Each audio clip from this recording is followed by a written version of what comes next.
Outsiders is made possible by grants from the Dennis A. Hunt Fund at USC Annenberg Center for Health Journalism, Studio to Be Seattle, and Jim and Bearda Falconer of Seattle. Okay. Please enter your mailbox number.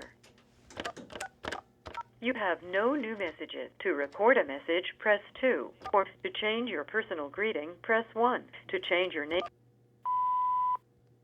Hi, you've reached KNKX Public Radio's hotline for questions about homelessness. Thanks a lot for calling.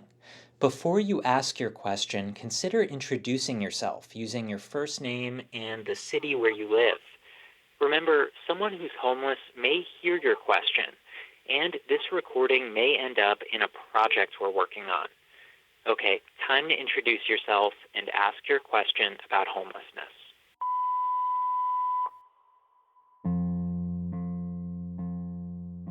I'm Will James. This is Outsiders, a series about homelessness on the West Coast, told through the perspective of one city, Olympia, Washington. Okay, we're recording now. So, here are some interesting questions. A few months back, we set up a hotline for listeners to ask questions about homelessness. We let the mailbox fill up with questions over the course of a few weeks, and then I, along with my editor, Aaron Hennessy, whose voice you'll hear in this episode, went out to the streets of Olympia and gave people living outside the chance to respond to those questions directly. Hello, Will. My name is Linda, and I live in Olympia. The question I would like to ask a homeless person is, how long have you been without a home, and what brought you to this situation? I've been without a home for going on 2 years now. It's a little over a year and a half. My best friend's grandma died, and that's why I'm homeless. You were living with your best friend? I was, yeah. Her house went up for foreclosure, and I had to go. Well, I lost my job due to an injury. Last job I had was DSHS, working at Eastern State Hospital. A client hurt me, and I went on disability. And there's a severe housing shortage here. I was a house cleaner for 12 years, and I have degenerative disc disease. From my tailbone up, I have no disc, so I can't work no more. Well, I've been without a home on and off for a number of years. I left home when I was 14 years old, so, bad environment. I was young, and I actually got myself in trouble with the law. Trying to make do with like a felony on my record. It's hard trying to live down your past. My name is Lynn from Olympia. I'm just wondering how many of the homeless people residing here actually are from here versus how many migrated here from other states and or cities. Well, first off, I know a lot of locals that are homeless here. Most of these people are actually coming from Seattle or from Portland. If their life is a little easier here, they're going to come here. You go to any other state, they're not offering the programs or the assistance that they're offering in this state. I know for a fact because I went traveling. I was all the way on the East Coast, and they've got good programs there, but they don't have anything like Olympia. And you could put a tent a half a block away from the food bank, and then also a half a block away from a mission where they can get a meal and a shower and do their laundry. So what would you say to someone in Olympia who's kind of pissed off by that or says they don't want their community to be a place where people are coming from all over? You know what I mean? I would say that their people came from somewhere too before they came to Olympia, so they should probably open them up with open arms and actually accept these people. Well, they're coming here for help. They're coming here to live. They're coming here because they got kids here. They're coming here because they got a job here. They might not have a house, but they got a job. So, there's a lot of judgment all the way around in this city on a lot of different issues, and it's fair to be judged, but if a person's going to come here from out of state or even from another country, you should welcome them. I've been outside the Northwest a total of 4 weeks my entire life. In 39 years, I spent 2 weeks in Biloxi, Mississippi, and 2 weeks in Baja, California. I've lived in Olympia, Lacey, McCleary, Shelton, Union, Centralia. Yeah, so probably want to settle down somewhere in Western Washington for the long haul, but I don't want to live anywhere else. It's like I kissed the ground when I came back from Mississippi. It was January, rainy and sleety. It was like 5 or 6 in the morning. I got on my hands and knees and I kissed the ground when I got back. Wow. No, but you got a guitar. I was wondering before we let you go. I'd love to hear something. Would you be able to? This is where it all starts.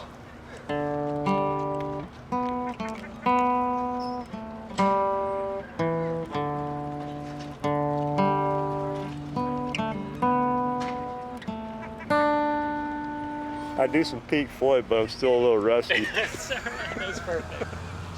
Thank you very much.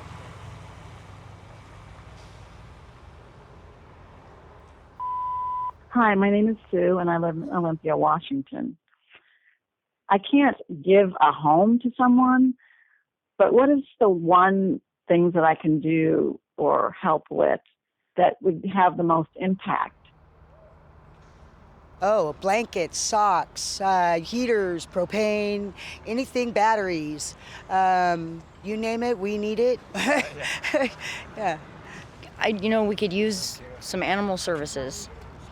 There's people, there's a dog that has a swollen eyeball, and that lady can't afford it. But I know that if I lived out here without my dog, I would not be doing good. My dog saved, I rescued her, but she rescued me. Would you like to come in? So, Sue's question. Sue in Olympia, she says, I can't give people a home, but what's one thing that a person who's living on the street would need if I can't give them a home? I think everybody down here right now needs a voice. We don't have a voice. The community that is fortunate enough to have houses and jobs and income, they need to go to their representatives. They need to go to the city and let them know they're concerned about it. That is what we need. If you show you care, that's all that matters. The rest can be taken care of.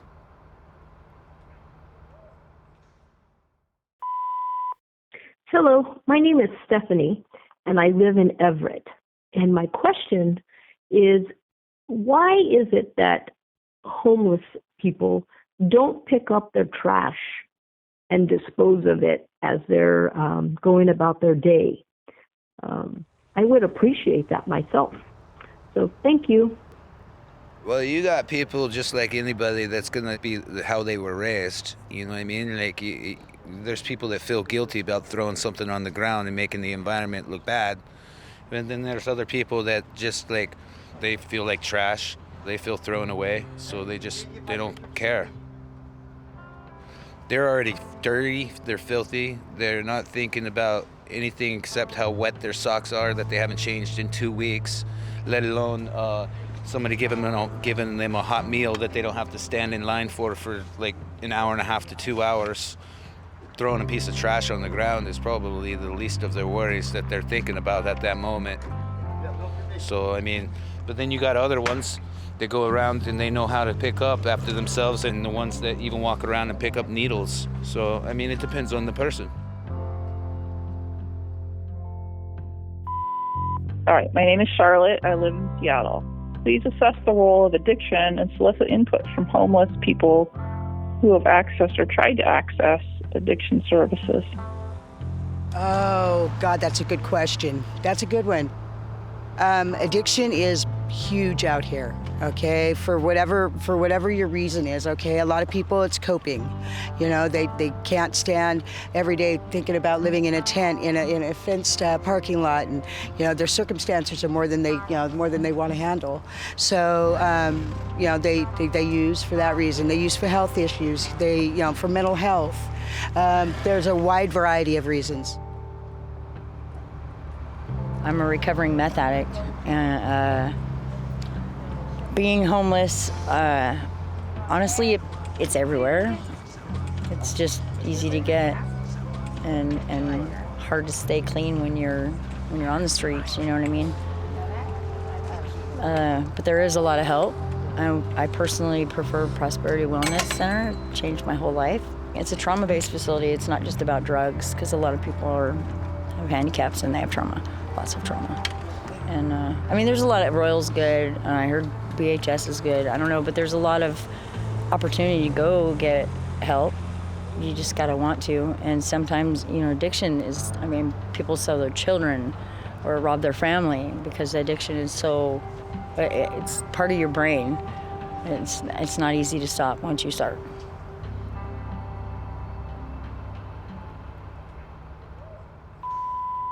Hi, my name is Whitney, and I live in Olympia, Washington. And my question that I would like to ask people who are homeless is what would help you get housed? Or I guess in tandem with that, do you want to be housed? I need a car. Okay. I know you guys get them donated. Donate me one. So tell me about what your plan is, like what you need, you would use a car for. Deliveries, Postmates, DoorDash, Stripped. I can take a package from the vehicle to the house. I can do it, and I love to drive. I wouldn't be homeless any longer within a month. No more homeless. I need a vehicle.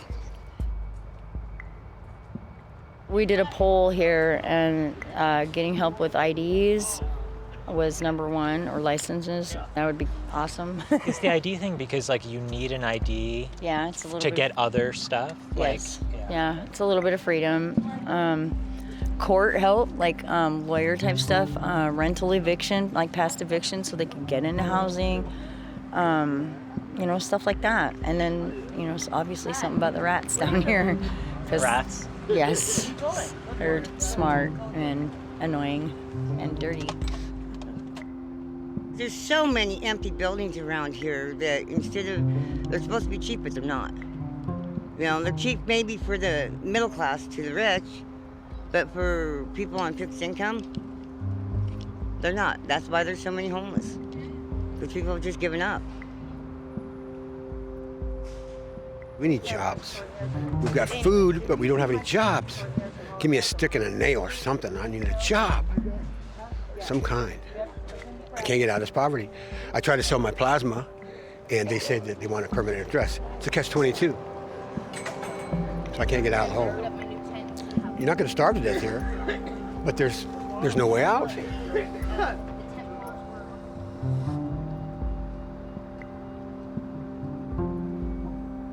The homeless thing, some people decide, I want to go be homeless because that's what I want to do. It's a mature, responsible, intelligent decision that was thought over.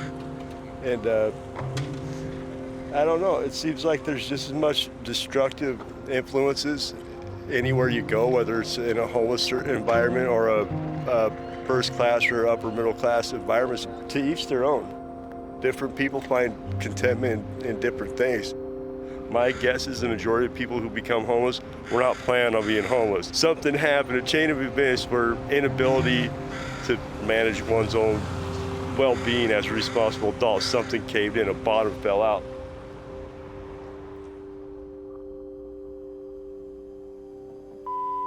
Hello, my name is Retsu. I live in Ballard.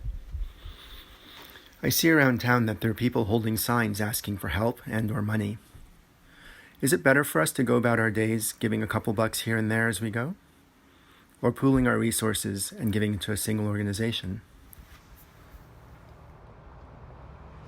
If you're out there and want to really help these people, don't help them keep the drugs. Just help them with necessities, like keeping warm, even buying them a little bit of food, or if they really need a cigarette, fine, buy them a pack of cigarettes. Don't give them the money, because all they're gonna do, I won't say all of them, because I wouldn't, but most people will just go and buy drugs or alcohol or something. It's a double-edged sword. For one thing, every city provides meals. If you starve in Olympia, you're an idiot. They have free dinners and lunches and breakfasts all over, okay? The problem with giving an aid organization, so much red tape and so much bureaucracy that unfortunately the money that's put in funds hardly ever makes it. It's more for the operation, paying for the operation. What you're doing when you're giving money to somebody, you're getting them a beer, getting them a joint, And that probably make their day. I mean, but let's be honest about it. They're not out there doing anything with the money other than that.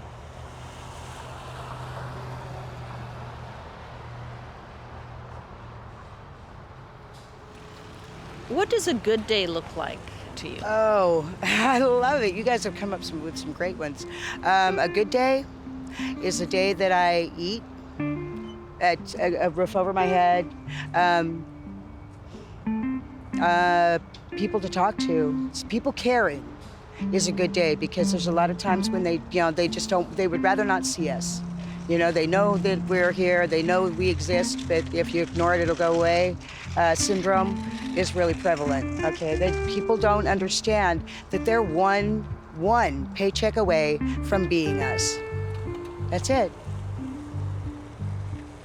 For me, yeah, if I can get some cigarettes for the day to keep calm, get my girl a soda, you know what I mean? And maybe a hot burger or something, for the afternoon, so she has something in her belly at all. I'm fine with that. That's a good day for me, especially if it's a warm day and dry.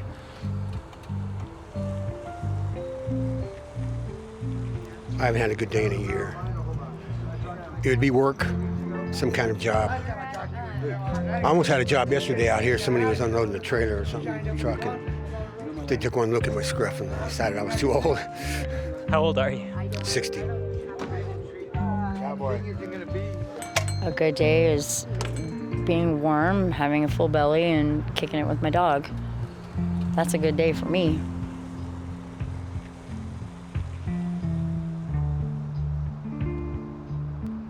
My name's Jesse DeRozzo. Oh, I'm Johnny Irish. Sunshine. Brenda. My name is Jeremy. My name is Alan Jenkins. Hi, I'm Bianca Dunmeyer, and I live in Olympia, Washington at the mitigation site. Elvis, and I'm living underneath the 4th Avenue Bridge.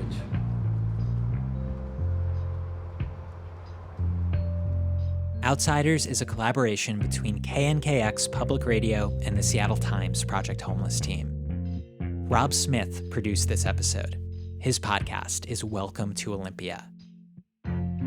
This episode was funded in part by a community engagement grant from USC Annenberg's Center for Health Journalism.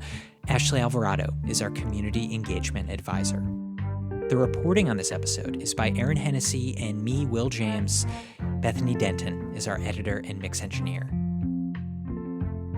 The Outsiders team also includes Scott Greenstone and Sydney Brownstone of Project Homeless and Viana Davila.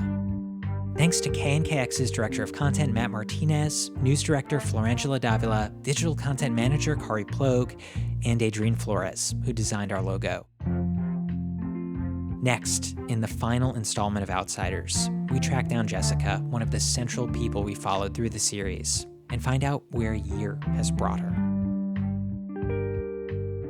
I'm Will James. Thank you for listening.